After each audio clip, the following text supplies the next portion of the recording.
Welcome to the dark side. Okay, enough of the dramatics. But I think it was suitable given the text we're going to be reading.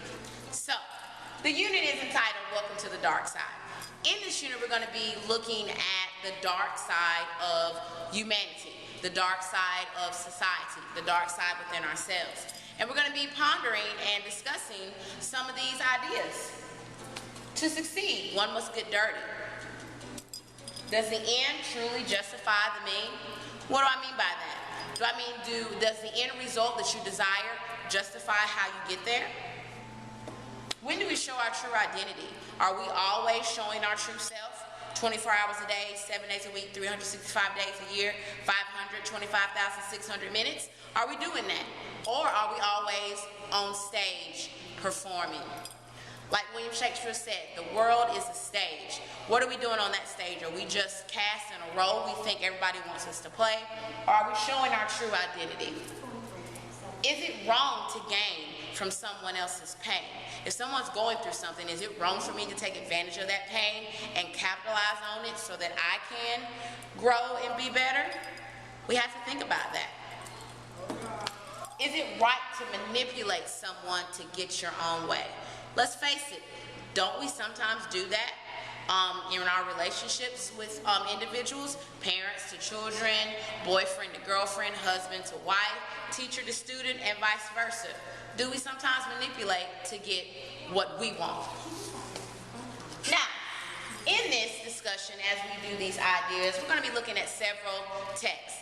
Our anchor text, or our primary text, is The Tragedy of Julius Caesar, written by one William Shakespeare, aka the Bard. Now, don't get all miffed.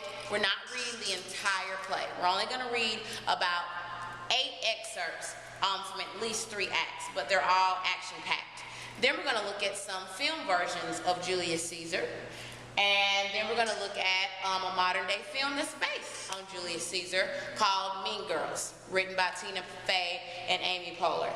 Now, in addition to the anchor text, we want to look at some secondary or companion texts. The first companion text we're going to read is Macbeth. We're going to read An Athlete Dying Young, The Golden Speech by Elizabeth I. We're going to read the last diary page of John Wilkes Booth. Do you know who John Wilkes Booth is? John Wilkes Booth is the man that assassinated Civil War President Abraham Lincoln. And then last, we're going to look at several political cartoons, our articles of the weeks, and we're going to be doing some discussions about some hot topics or main ideas that are going to come up in this unit. Main ideas and topics like loyalty, tyranny, honor,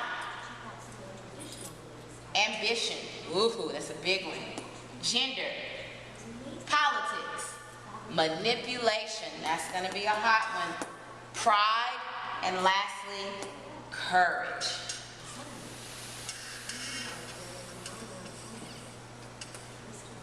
So, I've told you what we're going to be reading, but what are we going to be doing to the text as we're reading it? We're going to be focusing on these 3 power standards. Now, what is a power standard? A power standard is essentially a main standard or skill that as we're reading this text, you're going to develop, work on, practice with, and eventually master by the end of this unit. Now, these first 3 power standards, I like to say they deal with everything that the text says. What does the text say? And these power standards are going to help you determine that. Power standard number 1, cite strong textual evidence that helps support your analysis of a text. Now, cite means to provide, give, or find. Evidence is what you're citing. You're citing something, you've made an opinion, I want you to provide evidence from the text to support or add weight to that opinion. So all evidence does is add weight to your opinion. So the more evidence you have, the heavier your opinion or your argument or your analysis of the text will be. Power standard number 2, using prior knowledge to make inferences and draw conclusions when you analyze a text. So, we all know that when you infer means you make an educated guess based on your prior knowledge and what you've read in the text. That allows you to make an inference and allows you to draw a conclusion. And the last one is power standard number 4. Determine the meaning, literal or underlining of words and phrases that you don't know. And we're even going to also talk about the impact that word has to the text. Next we have aside, exeunt, and flourish. Now, these are theater terms. An aside is when you're on stage, you're speaking, a group of people are on the stage with you, and you're talking. They can clearly hear you, but you do it in a way where you're turned away from them. So the audience will know that you are either talking to yourself, you're whispering underneath your breath, or you're actually talking to the audience themselves. Next we have exeunt, means to exit. Then we have flourish. Flourish just means a grand gesture. Very simple, very easy. The next 3 are really important. A man by the name of Aristotle created what's called the rhetorical approach. Rhetorical just means words. And he said that in any argument or any means of persuasion, an individual, when speaking to their audience, can persuade 3 different ways. You can persuade through pathos, logos, and ethos. Let's talk about pathos. Pathos is all about persuading through the biggest pathway there is, your heart or your emotions. So when I am persuading you through pathos, I'm trying to draw you in and persuade you by hitting that emotional piece that's inside you. So if I know you have a soft spot for puppies and I want you to give me some money to take my puppy so I don't have to take my puppy to the shelter, I'm going to draw in on your emotions, pathos. The next one is logos. Logos is where you appeal to a person's logic or common sense to get them to persuade you. So you're manipulating them through their common sense or logic. Pathos is you're manipulating the audience through their emotions. Ethos is where you are manipulating the audience through their moral compass, their conscience, or your moral center or conscience, or even your reputation.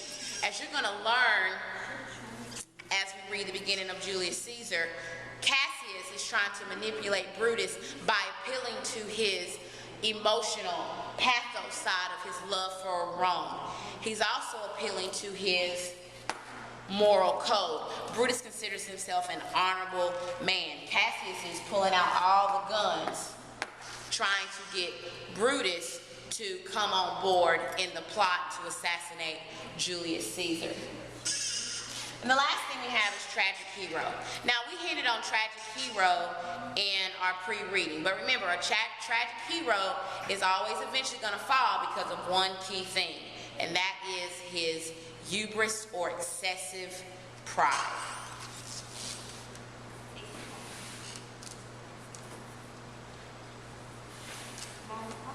Now, the next 2 things that we're going to focus on are our college career skills. A college career skill is simply that. It's a skill that once you leave these halls of high school, you'll still be able to use and apply the skill to every day, whether you're in 2-year, 4-year college, or whether you go straight into a career or trade. Now, in this unit, we're going to focus on 2, annotating the text and utilizing context clues. Now, annotating the text will allow you to master standards 1 and 2. Utilizing context clues will help you master and succeed in power standard 4. So by the end of the unit, you'll be able to say, I will cite strong textual evidence to support my analysis. I will use prior knowledge and make inferences and draw conclusions. And I will determine the literal underlying meaning of a word or phrase that I don't know.